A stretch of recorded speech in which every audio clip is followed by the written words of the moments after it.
गरीब घर की बेटी। बेटियां किसी से कम नहीं। कहानी एक ऐसी माँ की जिसकी सपने और लालच इतने बड़े थे कि उसने उसे पूरा करने के लिए अपनी सगी बेटी को भी नहीं बख्शा। अरे मेरी प्यारी बिटिया रानी, सारा दिन इतने डिजाइनर कपड़े सिलती है। ये तो हाई क्लास के लोग पहनते हैं ना बेटा। हाँ माँ, तभी तो इनके सिलने के लिए मुझे इतने अच्छे पैसे मिलते हैं। देखो माँ, अगले महीने घर में रंगीन बड़ा टीवी लगवा दूंगी। हाँ। अरे जीती रहे बेटा। वैसे कोई ऐसा काम कर जिससे एक बार में ही ढेरों पैसे आ जाए। आने को तो इसमें भी अच्छी कमाई है माँ, लेकिन एक दिन में एक ही कपड़ा सिलो तो आराम भी है ना। वैसे क्या करना है माँ इतने पैसों का? अरे तू बड़ी भोली है बेटा। अरे ओ रायना के पापा, देखो तो रायना के लिए मैंने एक लड़का देखा है। पैसे तो इतने हैं कि लाखों रोज इधर से उधर हो भी जाए तो पता ना चले। वो तो ठीक है, लेकिन इतने बड़े घर का लड़का हमारी रायना से शादी क्यों करेगा? अरे कैसी बात कर रहे हैं आप? क्यों नहीं करेगा? अरे करेगा ना, कमी क्या है हमारी रायना में? अच्छा, फोटो तो दिखा दो, कैसा है लड़का? कहीं ऐसा ना हो कि कोई बूढ़ा निकले। अरे थोड़ी सी उम्र में बड़ा लड़का कोई बूढ़ा नहीं होता, ये देखो। फोटो किसी लड़के की नहीं बल्कि एक आदमी की थी। ये क्या बकवास है? कौन है ये? इसके बेटे की फोटो दिखाओ। जी ये वो लड़का ही है। अरे साधना, तुम सगी माँ हो या सौतेली? अरे पैसा रहेगा तो राज करेगी ना।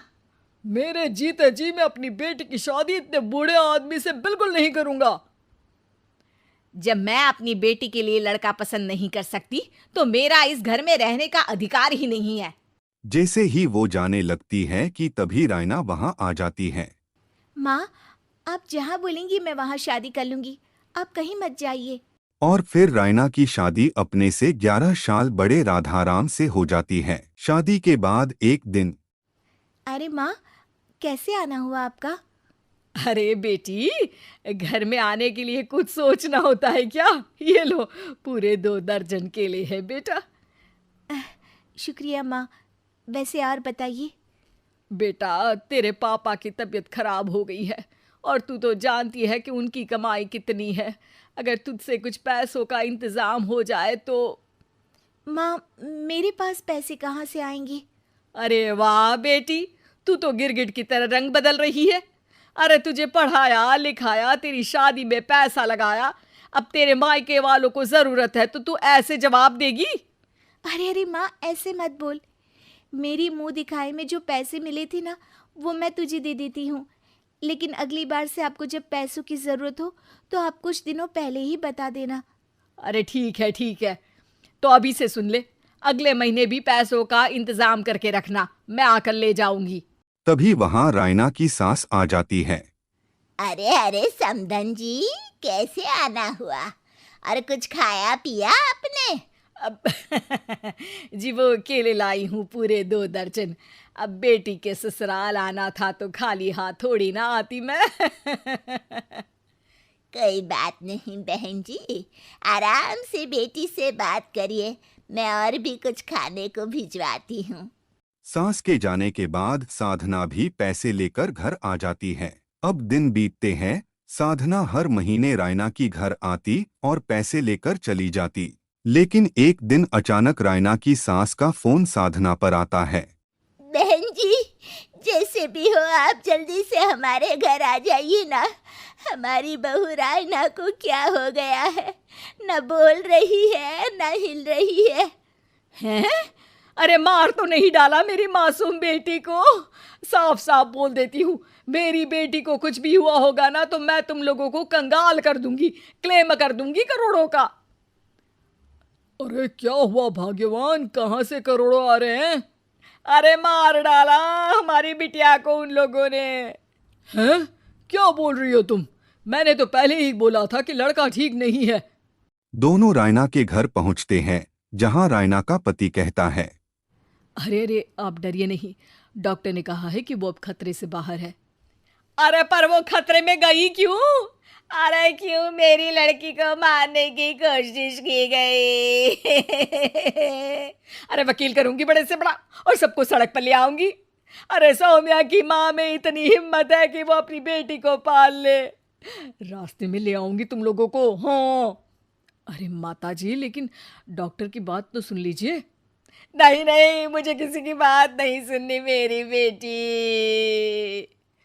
अरे सुन तो लो भाग्यवान कि क्या बोलना चाह रहा है तुम्हारा दामाद। जी दामाद जी, बताइए क्या हुआ है हमारी बेटी को। अरे पता नहीं, सारी सारी रात किसके लिए कपड़े सिलती रहती है और वो कपड़े जाते कहाँ हैं। अरे हम तो इतने पैसे वाले हैं, हमें तो कोई ज़रूरत नहीं है इसके सिलाई के पैसों की।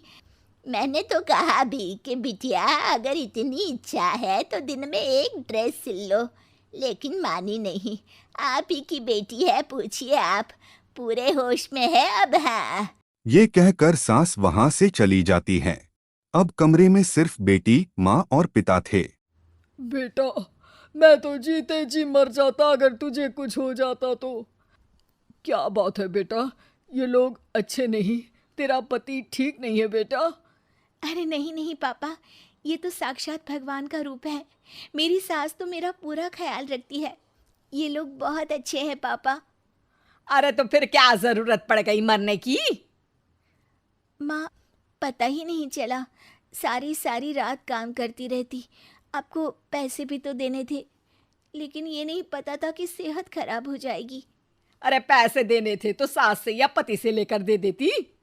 नहीं नहीं माँ, ये मेरे सम्मान के खिलाफ था। आप लोगों ने मुझे इस लायक बनाया है कि मैं आप लोगों की मदद अपने पैसों से करूं। पिता को साधना पर बहुत गुस्सा आता है, लेकिन साधना के आंखों में आंसू होते हैं। मुझे माफ कर दे बेटा, मैंने कभी नहीं सोचा था कि तू इतनी स्वाभिमानी निकलेगी। बेटा, मैंने अपने लालच में तेरा जीवन बर्बाद कर दिया। मुझे माफ कर दे बेटा।